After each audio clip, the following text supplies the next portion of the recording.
Frericks office, Alex Armour. Thank you so much, Dan. Thank you. Everybody here? So I'm here today to talk about the Charitable Trust Stabilization Fund. I want to thank the Duckworth Public Library and Senator Duckworth's office, Congressman Schneider's office, and the hardest working member of Congress, Congresswoman Schakowsky. Yeah. Thank you. I did. So I'm kind of obligated. She also introduced me to my wife, so that's also. The Charitable Trust Stabilization Program was started in 2008 as a result of a budget impasse between then Governor Blagojevich and the Speaker of the House. The program was conceived so that if there was impasse like this again in the future, that there would be funds available for nonprofits to access if they lost their funding stream from the state. Fast forward 8 years, Treasurer Mike Frericks came into office, and we found that we had this program under our administration. This program had bounced around to different state offices. Nobody had really taken advantage of it or done the work to get this program set up. And given the funding situation and all that's been going on in the state, we made this a real priority to get this program off the ground. One thing to keep in mind, funds from this program come from nonprofits. The filing fees that you guys pay to the Attorney General's office to file your annual reports, $5 of those dollars, of that $10 fee, goes into this fund. And that money has been accumulating since 2008. So just a little bit about the program in general. It's available for nonprofits with a budget of $1 million or less. Oh, I lost it. Well, I'm just going to go ahead. Available for nonprofits of a budget of $1 million or less. We're currently focused on 3 different focus areas. Housing programs, food programs, and workforce and economic development. We really wanted to make sure that we were getting to some of these basic human needs that you've heard some of the other presenters mention before. We have 2 application periods. The first one ran from January to March. The next application period begins July 1st and will go through September 3rd. We also focus on economically depressed areas, so if it's an area where there's increased usage of school lunches or an unemployment rate of over 20%, we give an extra consideration to that. Now, we wanted to make this program as accessible as possible. We know that nonprofits out there are doing incredible work that the state just couldn't do with the same amount of money.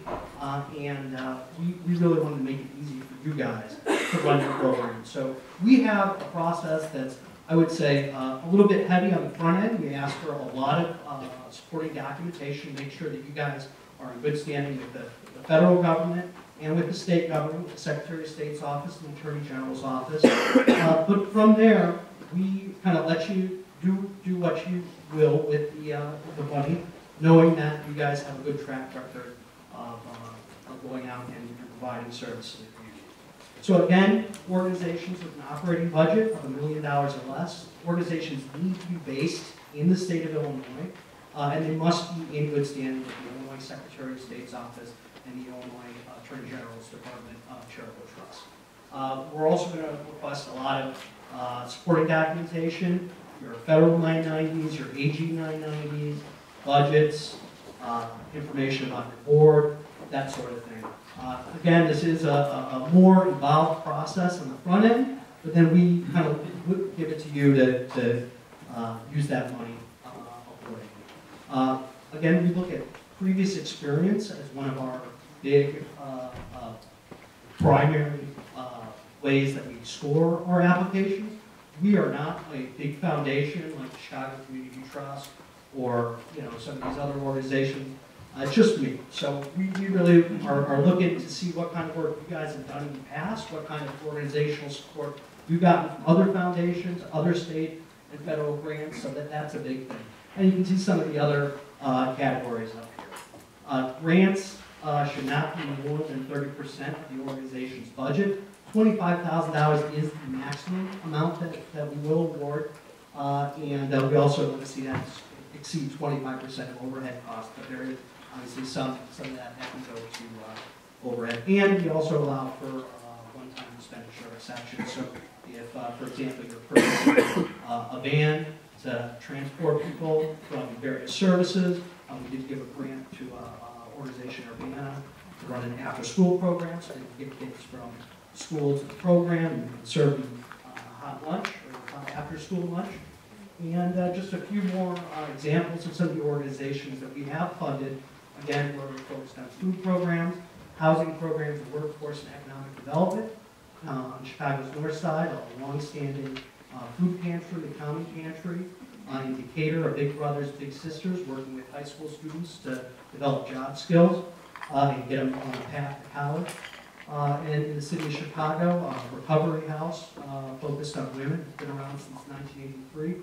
And another really remarkable program called Jobs Partnership Peoria, working in state and county penitentiaries, teaching the incarcerated job skills so that when they exit and re-enter society, they're ready to go.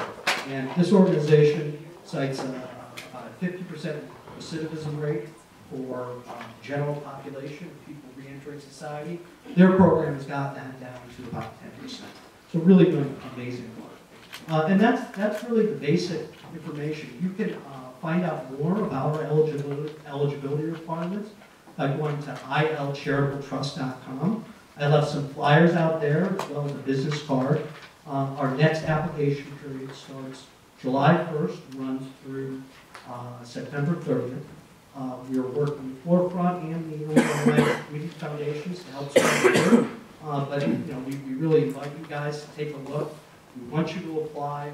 This program exists to help nonprofits, and it's too bad that it hasn't been doing that, but we're doing it now. We're in our third grant cycle, and we're very proud of the work that we've done to help support all of you guys. So thank you very much. Any questions?